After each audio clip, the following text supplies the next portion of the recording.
제일 황당했던 사례가 김장을 같이 담그자거나 명절 제사 음식을 준비하라는 요구였어요. 심지어 키우는 반려동물 산책이나 목욕까지 시키는 경우도 있다고 하니까 이 모든 상황에서 요양보호사가 느끼는 가장 큰 절망감은요, 바로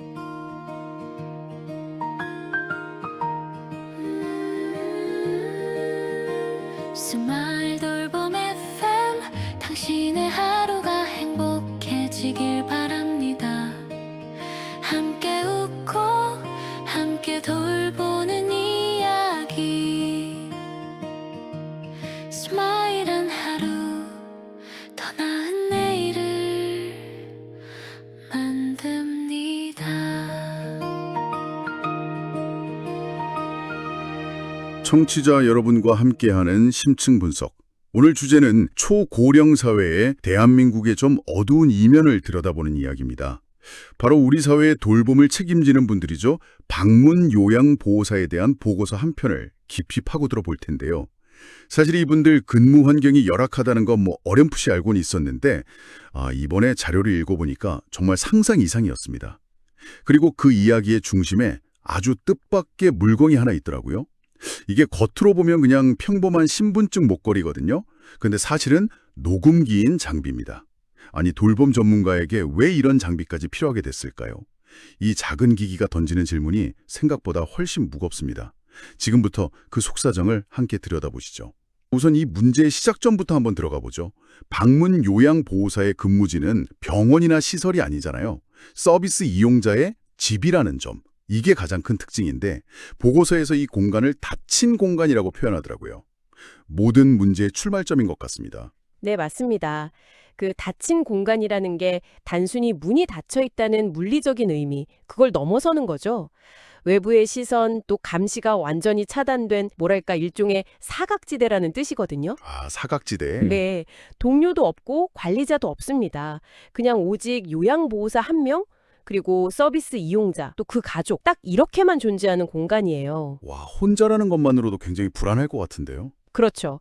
게다가 대부분의 가정에는 CCTV 같은 객관적인 기록 장치도 없고요. 그러다 보니까 공간의 주도권이 전적으로 집주인인 이용자나 가족에게 쏠리게 됩니다. 여기서부터 힘의 불균형이 시작되는 겁니다. 무슨 일이 생겨도 요양보호사는 자기 상황을 입증하거나 도움을 청하기가 굉장히 어려운 구조에 놓이는 거죠. 이 보고서를 보면 대부분 시급제, 비정규직이라서 이용자가 그냥 내일부터 오지 마세요. 이 한마디만 하면 바로 일자리를 잃는 구조더라고요. 그러니 부당한 요구를 받아도 혹시라도 일자리가 끊길까봐 그냥 참고 넘어갈 수밖에 없는 완벽한 의뢰 입장이 되는 거네요. 바로 그 지점입니다. 물리적인 고립, 그리고 불안정한 고용 구조, 이 두 가지가 딱 맞물리면서 요양보호사를 극도로 취약한 위치로 내몰고 있는 거죠. 근데 이 모든 구조적인 문제의 가장 깊은 뿌리를 파고들면요, 사실 인식의 괴리라는 더 근본적인 문제가 있습니다. 인식의 괴리요? 그건 구체적으로 어떤 의미인가요? 요양보호사는 엄연히 국가 자격증을 취득한 돌봄 전문가입니다.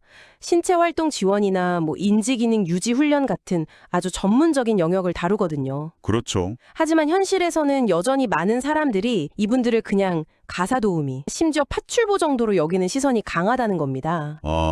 그러니까 물리적인 고립도 있는데 사회적인 고립감까지 느끼게 되는 거네요.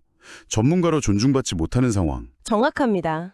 결국 이런 잘못된 인식이 구체적인 인권 침해로 이어지는 거겠군요. 보고서에 나온 사례들을 보니까 정말 마음이 아프고 또 한편으로는 좀 화가 나더라고요. 네, 그 사례들을 좀 더 구체적으로 들여다볼 필요가 있습니다. 가장 심각하고 또 빈번하게 발생하는 게 바로 성희롱하고 성추행입니다. 제가 수치를 보고 정말 놀랐습니다. 한 실태조사에서는 요양보호사의 무려 40% 가까이가 이런 피해를 경험했다고 나오더라고요. 거의 2명 중 1명꼴인데 이게 어떻게 일상적인 업무 환경이라고 할 수 있는 건가요?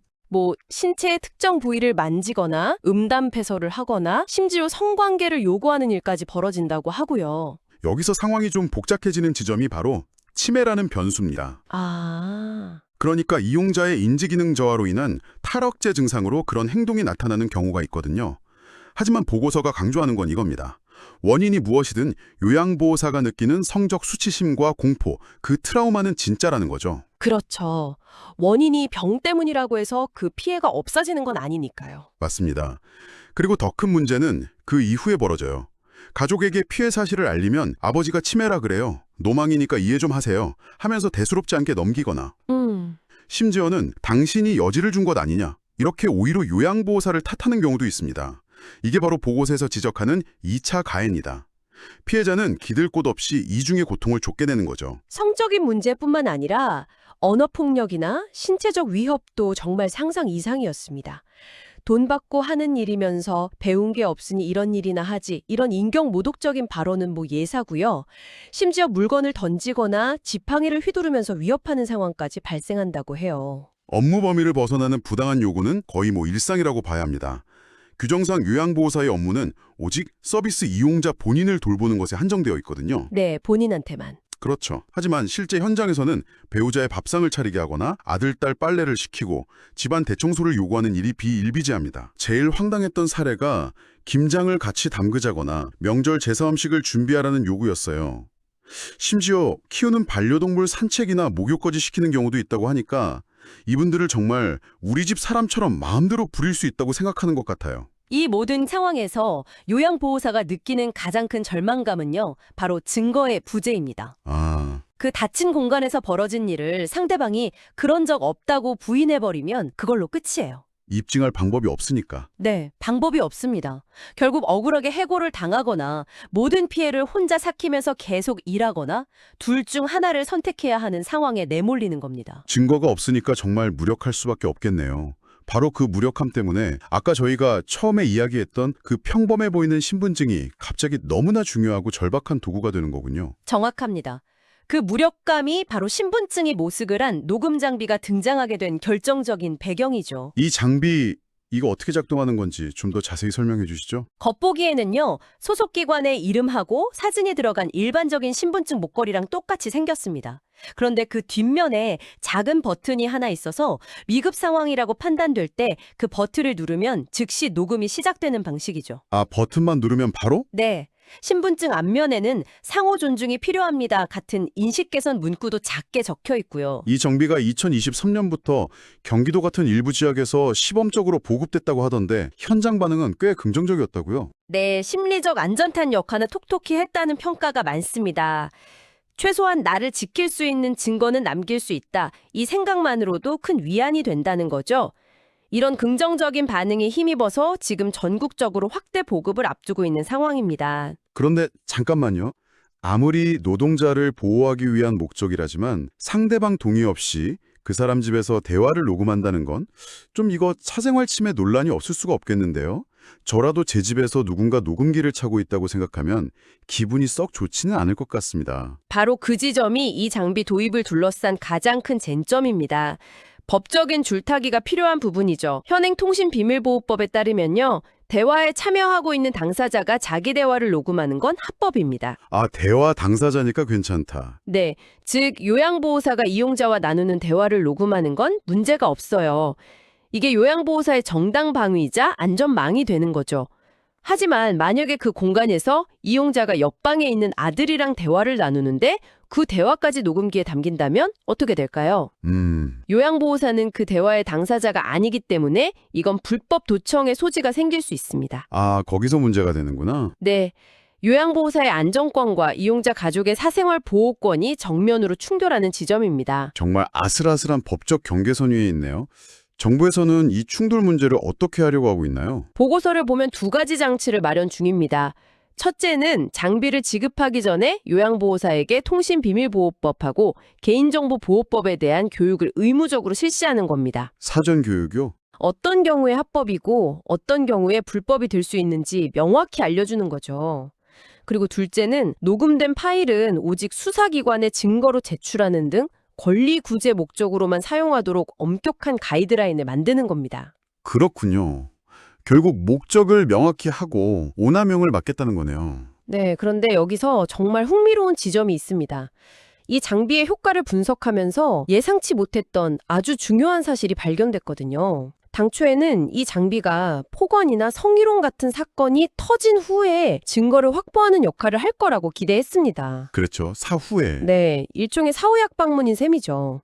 그런데 현장에서 나타난 가장 큰 효과는 그게 아니었어요. 그럼 뭐였죠? 바로 범죄 예방 효과입니다. 예방 효과요? 네, 녹음기가 있다는 사실을 상대방이 인지하는 것만으로도 폭언이나 부당한 요구의 빈도가 눈에 띄게 줄어들었다는 겁니다. 즉, 법정에 갈 증거를 만드는 것보다 애초에 법정에 갈 일을 만들지 않는 효과가 훨씬 컸다는 거죠. 와, 이건 기술적인 변화라기보다 심리적인 변화에 가깝습니다. 그 닫힌 공간 안에 힘의 균형추를 살짝 옮겨놓은 거예요. 와, 그건 정말 예상 밖의 결과네요. 그러니까 실제 녹음 버튼을 누르지 않더라도 목에 걸고 있는 것만으로도 스스로를 보호하는 방패막이 되어준다는 거군요. 단순한 증거 수집 장치가 아니라 뭐랄까 일종의 부적 같은 역할을 한 셈이네요. 아주 정확한 비유입니다. 최소한의 존중을 이끌어내는 상징적인 장치가 된 거죠. 알겠습니다. 녹음 장비가 최소한의 방어책이자 심리적 안전판 역할을 한다는 건 충분히 이해가 갑니다. 하지만 이게 근본적인 해결책이 될 수는 없잖아요. 언제까지나 녹음기 의존할 수는 없는 노릇이니까요. 보고서에서는 더 큰 그림의 해법에 대해서는 뭐라고 이야기하나요? 물론입니다. 보고서는 녹음 장비가 어디까지나 응급처치뿐이라고 분명히 선을 긋습니다. 그리고 보다 근본적인, 입체적인 대안들을 제시하는데요. 첫 번째가 바로 폭력적인 성향이 있거나 문제가 발생할 소지가 높은 고위험 가정에 대해서는 2인 1조 근무를 의무화하자는 겁니다. 2인 1조 근무요? 아, 동료가 한 명 더 있으면 심리적으로도 훨씬 안정되고 서로에게 증인이 되어줄 수도 있으니 확실히 효과적이겠네요. 그런데 바로 비용 문제가 떠오르는데요. 인건비가 2배로 드는 건데 그건 누가 부담하죠? 좋은 지적입니다. 보고서 역시 그 추가 인건비는 개인이나 센터가 감당할 수 없으며 건강보험 재정에서 지원해야 한다고 명시하고 있습니다. 아, 사회가 책임져야 한다. 네, 위험한 환경에서 일하는 노동자를 보호하는 건 사회 전체의 책임이라는 거죠. 사회적 안전망 차원에서 접근해야 한다는 거군요. 또 다른 대안은 없나요? 두 번째는 가해자에 대한 페널티를 실질적으로 강화하자는 겁니다. 이른바 원 스트라이크 아웃 제도 도입을 제안하는데요. 폭행이나 성폭력 같은 심각한 인권 침해를 저지른 이용자에 대해서는 장기 요양 서비스 이용 자격을 일정 기간 제한하거나 본인 부담금 비율을 대폭 올리는 등의 강력한 조치가 필요하다는 겁니다. 가해자에게도 확실한 책임을 묻자는 거군요. 그럼 피해를 입은 요양보호사를 위한 대책은요? 물론이죠. 피해 요양보호사에게는 즉시 해당 가정의 업무를 중단할 수 있는 권리를 보장하고요. 유급 휴가와 함께 전문적인 심리 치료를 국가가 지원해야 한다고 강조합니다. 피의자가 알아서 참거나 떠나는 구조를 완전히 바꿔야 한다는 거죠. 결국 이 모든 건 아까 말씀하신 인식의 괴리 문제와 다시 연결되는 것 같습니다. 요양보호사를 전문가로 존중하지 않으니까 이런 일들이 벌어지는 거니까요. 맞습니다. 그래서 보고서가 제시하는 마지막이자 가장 근본적인 해법이 바로 범국민적 인식 개선 캠페인입니다. 요양보호사는 어르신을 모시는 전문가이지 효도를 대신하거나 집안일을 해주는 사람이 아닙니다. 라는 메시지를 사회 전반에 꾸준히 알려야 한다는 거죠. 네. 그리고 서비스 계약을 체결할 때 이용자와 보호자가 요양보호사 임권보호서약서에 서명하는 것을 의무화하는 방안도 제시합니다. 서약서 작성이라. 그거 작지만 의미 있는 변화를 만들 수 있겠네요. 계약 단계에서부터 우리는 전문가를 고용하는 것이고 그에 합당한 존중을 해야 한다는 점을 명확히 인식시키는 효과가 있겠어요. 오늘 이야기를 정리해보면 이 신분증형 녹음 장비는 단순히 작고 신기한 기기가 아니었습니다. 아무도 보지 않는 닫힌 공간에서 부당한 일을 당해도 침묵을 강요당하던 돌봄 노동자들에게 자신의 존엄성을 지킬 최소한의 목소리를 돌려준다는 그런 상징적인 의미를 담고 있네요. 네, 이 논쟁은 단순히 노동자의 안전과 이용자의 사생활 보호라는 두 가지 가치가 충돌하는 문제로만 볼 수 없습니다. 그 이면에는 우리 사회가 돌봄이라는 이 필수적인 노동의 가치를 과연 얼마만큼 인정하고 있는가에 대한 근본적인 질문이 담겨 있습니다. 보고서는 결국 첫째, 녹음기와 같은 안전 인프라 구축, 둘째, 2인 1조 근무 같은 제도적 보완, 그리고 셋째, 돌봄 전문가로서의 사회적 인식 개선, 이 세 개의 바퀴가 함께 굴러갈 때 비로소 모두가 존중받는 품격 있는 돌봄이 가능해진다고 결론을 내립니다. 보고서는 주로 돌봄을 제공하는 사람의 인권에 초점을 맞췄습니다. 하지만 잠시 관점을 바꿔서 생각해 볼까요? 우리 사회가 빠르게 늙어가면서 이제 우리 중 누구도 돌봄의 문제에서 자유로울 수 없습니다. 언젠가는 우리 자신이 돌봄을 받아야 할 수도 있고 혹은 우리 부모님이나 사랑하는 가족의 돌봄을 고민해야 하는 순간이 반드시 찾아올 겁니다. 그렇다면 오늘 우리가 마지막으로 던져봐야 할 질문은 이것인 것 같습니다.